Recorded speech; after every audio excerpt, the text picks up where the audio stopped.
os nossos cérebros, as nossas funções, as funções dos cérebros. Quando compreendemos que estamos divididos dentro de nós mesmos, nós vamos nos dar conta do perigo que representa o fato de um cérebro trabalhar no lugar de outro, de uma função ser exercida no lugar da outra.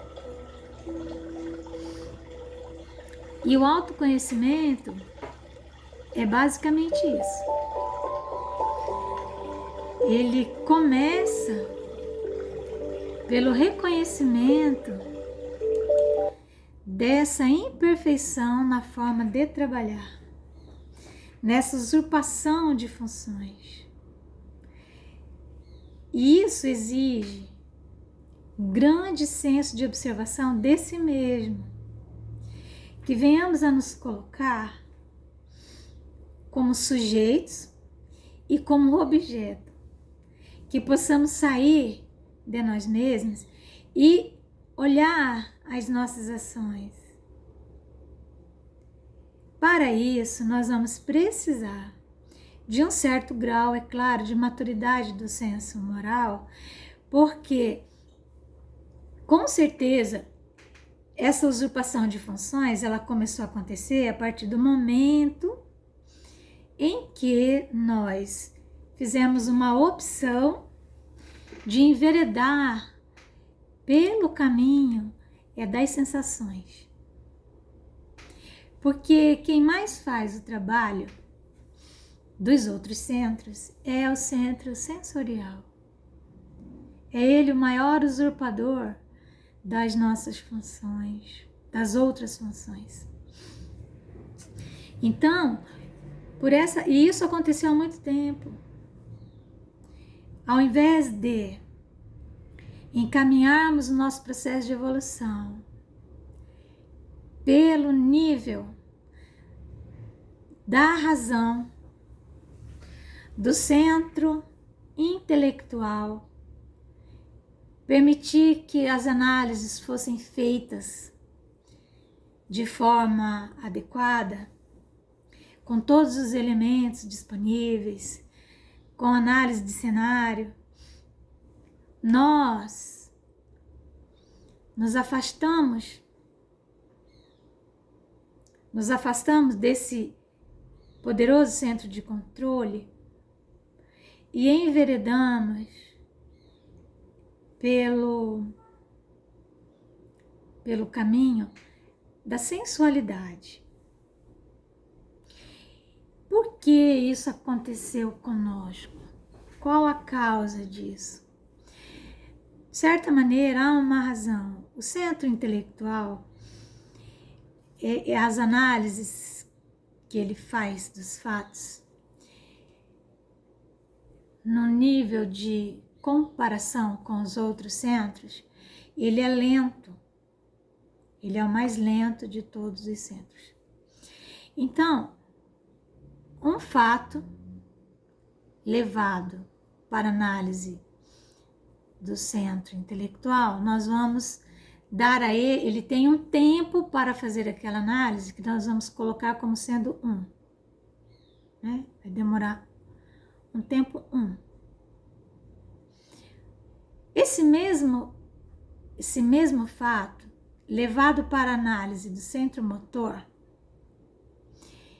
ele fará essa mesma análise 30.000 vezes mais rápido do que aquele 1 do centro intelectual.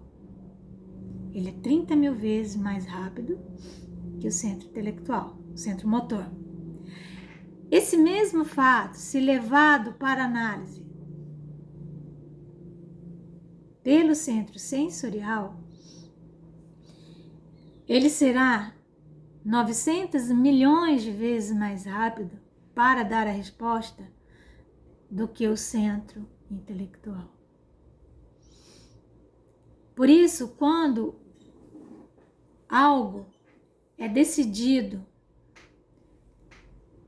com base nas análises das sensações, o centro intelectual, a razão, não vai estar presente, porque os tempos estão em dimensões diferentes. Quando nós nos apercebemos disso, o quanto temos decidido a nossa vida com base nas sensações, quando nós nos apercebemos disso,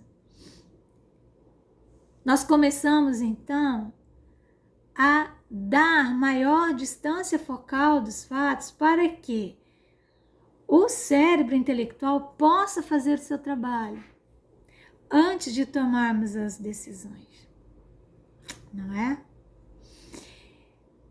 Nós vamos ver também que cada cérebro ele tem uma parte que é positiva e uma parte que é negativa. O cérebro sensorial, a parte negativa dele é o que os psicólogos chamam de as emoções negativas.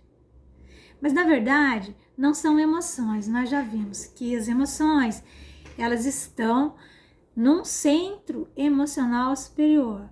O que existe em nível de matéria, de corpo, são sensações. Então, as sensações negativas são todas aquelas que decorrem do orgulho e do egoísmo. E essas duas forças, elas são muito poderosas.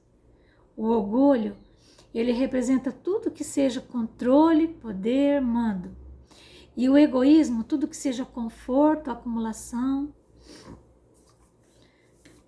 Não é? Também, as sensações de prazer mais animalizadas, elas estão no cérebro sensorial. Ele assume o controle dessa função também. E passamos então a realizar inúmeras ações completamente dissociadas dos nossos objetivos existenciais. Então, autoconhecimento, ele vai exigir de nós observação de nós mesmos, sairmos e nos olharmos, criarmos um observador e vemos que sempre que estamos numa situação embaraçosa, é bastante provável que o cérebro intelectual não tenha participado daquela decisão. Muito provável. Eu digo isso por experiência. Não é? Quando nós vamos chegando no entardecer da vida, os cabelos vão embranquecendo, nós olhamos, né, para todas aquelas decisões que fizemos de forma precipitadas, rápidas, e o preço que pagamos por isso, não é? Mas é isso. Vamos nos conhecer.